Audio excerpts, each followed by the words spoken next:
everybody. Welcome to another episode of the Rams Review Podcast. We're back again with another transfer special as we get the lowdown on Lars-Jørgen Salvesen. Who is he? Well, we're going to find out in the next 15, 20 minutes here, but he's a 6'1" forward from Viking in Norway. And to talk all things Lars-Jørgen Salvesen, we've got Lars with me. Lars is part of the Viking Podden. Lars, thank you for joining me. How are you this evening? It's nice to be joining you. Thank you for having me. It's an exciting night. And Lars is actually in Norway right now, not in Derby. You might be confused because he is wearing a Derby County shirt. So Lars, why are you wearing a Derby County shirt? Because we just met like a few hours ago and I wasn't able to get the shirt in the post soon enough for you. Yeah, that would be nice to have a new one. This is quite old, to be fair, but I've been playing Football Manager and I quite like football shirts. And I think Derby have had many nice ones. So I have been following them just a little bit, like 10 years ago or so. So I thought this was a nice opportunity to wear one. I appreciate the dedication. Unfortunately, I don't have a Viking shirt, but I'll have to make my way to Norway and get one, and then we'll have to do this once again. Yeah, when we sign a player from Derby, we'll see what we can do. Hey, if we ever sold a player to anybody that anybody actually wanted, that would be a first. I would just be happy with that. Normally, we just let our players, we buy them and no one ever wants them again. So they just go on free. Lars, talk to me about Lars-Jørgen Salvesen. Like I said in the opening there, he's been linked with a move to Derby. He's a 6'1" center forward with a man bun. He looks pretty cool. Who is he? Yeah, he's pretty cool, and he's a really nice guy outside of the pitch. Takes his time with the supporters, and really a really good guy. On the pitch, he's a tough player. He is strong and uses his physique in a good way a lot of the times. But as a striker, he has been a bit up and down. He scored quite a few goals last season, and when he gets a good run without being injured, he's quite good. But many supporters have been a bit frustrated at times because I think he's the player in the league with the most shots per 90 minutes. So he shoots a lot, and oftentimes he should have chosen some other alternatives. Fair enough. I mean, I've been looking at his goal record. He's been with Viking since 2013. What decade am I living in? He's been with Viking since 2023, and he's made a total of 65 appearances and scored 29 goals. That's not a terrible return. So, and you said there uses his physicality, so that leads me into my next question, Lars. What type of forward is he? Is he someone that uses pace to get in between the lines and to pull defenders out? Or is he that traditional number 9, play it up to him, physical presence, hold the ball, bring in others, physical in the box with headers and things like that? What type of forward is he? It's a bit hard to put him in a box like that. He's one of his main strength is his defensive work rate, running after the ball, setting the high pressure. He's really loyal to the plan of the coaches. This has been something Viking has been focusing a lot on. So the coaches have rated him highly, even when supporters have been screaming for other strikers to start. So he's been an important part of the team, even though he hasn't been scoring. He's not the quickest. He has a decent pace, I'd say, but that's not his greatest strength. He has a very powerful shot. He can shoot from around the box and has scored some nice goals earlier. And of course, his physicality is one of his strengths, even though sometimes when he's out of form, he isn't able to use it as much as we would maybe expect. Well, it's good to hear about his work rate because whatever happens in terms of your form and ability to be able to strike a ball or head a ball or read the game, work rate really never goes out of form. You can always work hard, you can always run, you can always press. And that's good to hear because I think the way Derby's set up is they obviously need a striker. They obviously need goals. That's why they're in for one. But when you have someone who can help, we have another striker, Jerry Yates, who can press really well. Probably known from Football Manager because he was very good at Blackpool a few years ago. But they press very well, and so that would be a very good complement to that. Another piece in that puzzle. Why are Viking looking to get rid of him, Lars? If the coaches are high on him, he's good with the fans. I'm not going to say he's prolific, but he's close. Why are Viking looking to get rid of him? He scored 13 goals last season and was the top scorer in Viking. He got 17 this year, I think. Counting the cup as well, probably. Yeah. And none of them were from penalties, I think. So he is able to score goals. And I wouldn't say Viking is looking to get rid of him. This is a bit surprising to most supporters because we bought him, as you said, 2023 and paid quite a bit for him and didn't really expect to make a profit on him. So I just think that offer is too good to not jump on for Viking. So money can buy you everything, they say. And is it just the financial reality of where Viking is and Norwegian football is and kind of the landscape of European football that when an offer like this comes in, you can't really say no? Yeah, I think that's a big part of it. Also, he is no longer a young talent, and he is at his peak years now, and probably doesn't get any better as the years will go. And seeing his contract, I think he had out 26, like 1 year, 2 seasons left on the contract. Viking has another striker who is good at many of the same things and bought a young one recently. So I think maybe this is an opportunity to let other players take the next steps to be able to take the next step as a team. And forgive my ignorance, Lars, but I'm looking at the league table here, and Vikings in third place, having played 30 games. The season's not over yet, correct? In Norway, it's just on a winter break, I'm assuming. No, it's we play from March or April until December. So it's Okay. the season is we're between seasons now. Fair enough. And I'm assuming that he's somewhere in a preseason training camp or something like that, gearing up for the next year. And so it kind of makes sense that Viking are selling him because it's the close season right now. Yeah, this is the transfer window between seasons, so it kind of makes sense. Viking is currently in Spain, seeing as we have quite a bit of snow here in Stavanger right now, so it sounds good to be in Spain. But Lars-Jørgen actually left the training camp earlier today. He was photographed by the local newspaper, so maybe he's in Derby right now.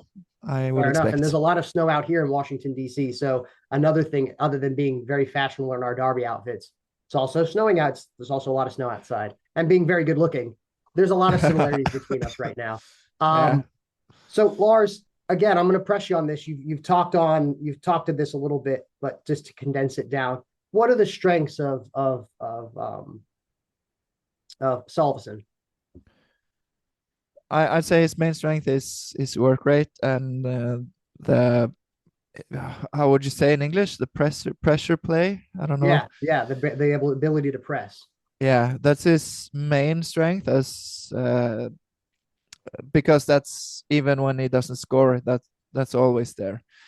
When he's in good form, because he's been struggling a little bit with injuries last season, and he got that under control after the summer, so that he had a good second part of the season, and that's when he scored most of his goals. But he's able to score in many different ways. He has a good shot. He can use his head when he's played. When he gets a good cross, he is strong on his head. So he's versatile, in his finishing, I would say. And does he rely on other people to create opportunities for him? Is he more of like a finisher, or does he have the ability to create his own opportunities as well to put away? No, he needs good setup play.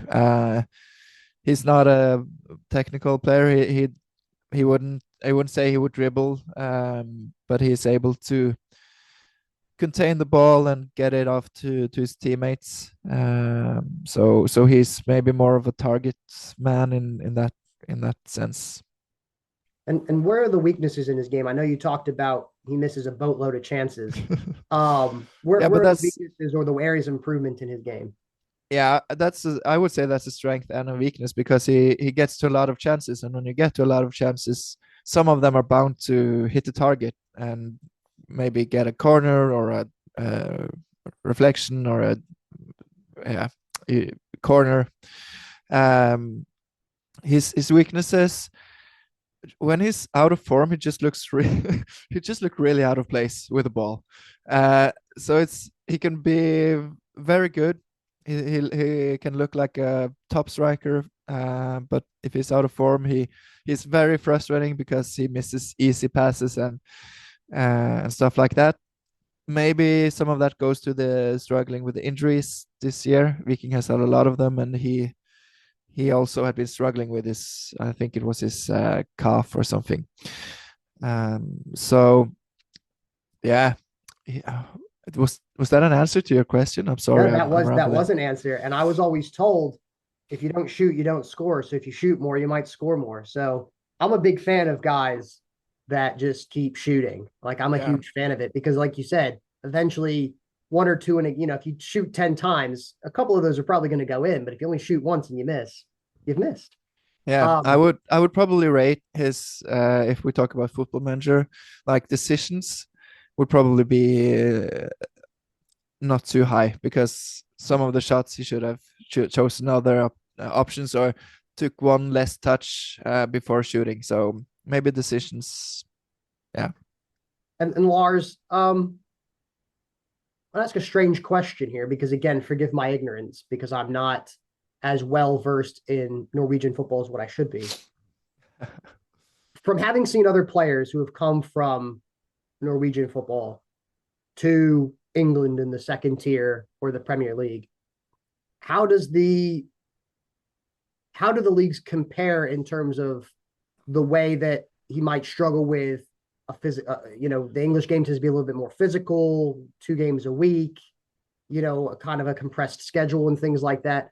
How do you think he can adjust to the English football way of life? I think it potentially could be a good fit, seeing as he's such a strong player and he's not how would you say, like a small technical dribbler. The physical part of the game is something he thrives on and enjoys. I think has it in him to be a little bit ugly, if you know what I mean, like a douchebag on the pitch towards the opposition. So maybe that's a good thing in England. I think he could be a good fit. Sounds all that has all the makings of being an absolute cult hero. And then Lars, a couple more questions for you. The reported fee is 20 million Norwegian krona, which is about 1.4 million pounds. Is that a fair deal? Is Viking happy? Obviously, they're happy because he's going, but are you happy as a supporter? Is that a good amount of money for someone his age, or do you think Derby's got a bit of a bargain here, or do you think they've overpaid? That's always hard because the Norwegian krona is not very. It's a weak currency, so as like 4 or 5 years ago, that would have been 5 millions less, so or something like that. I don't know, but it's a good deal for Viking, I think, because getting 20 millions for Salvesen is not something we'd expect, but paying yeah 1 million pounds or 1.4 was is that what you said? I think I consider it on Football Manager managing Derby. Fair enough. And you talked about his injury record. And obviously they're away with preseason training right now. And you said that he had injury problems and then he kind of adjusted some things and then kind of got over that hump. Has he had any serious injuries that you know of? Like, or are these all just muscular, like pulls and tweaks, or are these all more like he's done his ACL or he's done his Achilles? Like, what volume are we looking at here? Is the ACL in the knee? Yes. Yeah, I think he has actually had two quite ugly injuries in the knee. Maybe that it was the ACL. That was before he went to Bodø/Glimt. So that's quite a few years back. So he has come back from that in a strong fashion, and the injury record in Viking is no big deal, I would say. It's knocks, and yeah, he's been playing with the injuries, but it's affected his game. He said he told us when we talked to him that playing with being forced to play, maybe it wasn't the best, but Viking didn't have many options up front, so I wouldn't be very worried about that. And as you say there, you've had the pleasure of meeting the man, and you talked a little bit about how he good is fans. What are your impressions of him as a person? Because I know Derby obviously like to bring in good characters, and you always like to have good people within your group. What are your impressions of him as a person as well? I'd say that that is also one of his strengths.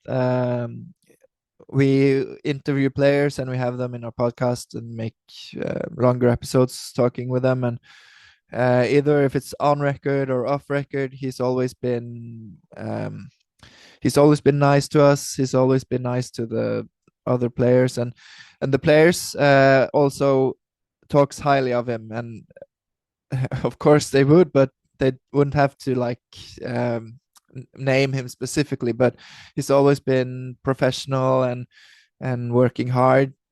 So he's been how would you say that? Like they bring him up when they need a good example on a player that's professional. And Yeah, they're always willing to bring him up when if the team gets murdered 4-0, he's the guy who can face the cameras. We had a guy like that, Curtis Davis, a few years ago. When we yeah, were in administration, whatever happened, they could always roll out Big Kurt. They knew he was going to do a solid. So it's good that he's a good teammate and people speak highly of him. I think that speaks a lot to his character and stuff. So I'm excited about this, Lars. I think this is a really cool, exciting signing for us. We signed a goalkeeper from Djurgårdens in Sweden in the summer. He's worked out tremendously well. We've signed a Dutch midfielder from AZ Alkmaar. He's doing okay. So, add a little bit more continental flair to the Derby team, I think is really exciting. maybe the keeper recommended him because we played Djurgården in the winter and Salvesen scored 2 goals, I think. Okay, well, maybe Jacob Vidal Zetterstrom did have a word because it's exciting because, Lars, having been with Derby for many years on Football Manager, normally Derby don't scout outside of England. And so having a scout with a passport that can look at other leagues, I think is really exciting. And I think anytime you can I think it's a good bit of business for both teams. Your guys are going to be happy with that money. 1.4 million in the English game in the championship today is not that much money. It's a bit of money for Derby. I don't think we all thought we had 1.4 million, so it's really exciting. And to bring a physical striker in who has a good work ethic, who can be a bit physical, can hold up play and bring in partners and things. Oh, and one last thing I wanted to ask you before we go: is he better as a single lone striker or in a two? In Viking, he's been playing as a lone striker. We have been using 4-3-3. Okay. That has worked out quite well. But in the final part of the season, they did some adjustments. So they kind of played with 2 strikers, which also worked. So I'd say he can do both quite well, depending on, of course, the teammates and how they play to his strengths. So yeah, it's exciting. And word has it that, or we've been told that Derby has been following him since last summer. So they probably have done a good background check on him, both as a character and as a player. Yeah, and that's good because they can track him for the second half of your season and say, hey, we're not going to disrupt your season as you're going to go third in the league. We can bring him in the close season, which is our midpoint, and we can help everybody kind of wins. He gets a move, Darby gets a striker, you guys get another 6 months of him, we also get an extended look at him. So I think that works out really, really Yeah, well. that's good. So Lars Risan from the Viking Podden. Lars, thanks for spending the last 20 minutes or so with me talking about Lars-Jørgen Salvesen. I really appreciate it. I'm excited about it, and thanks so much for your time. Yeah, no worries. It was nice joining you, and I hope that Darby does well and that Lars-Jørgen can shoot Darby to new heights.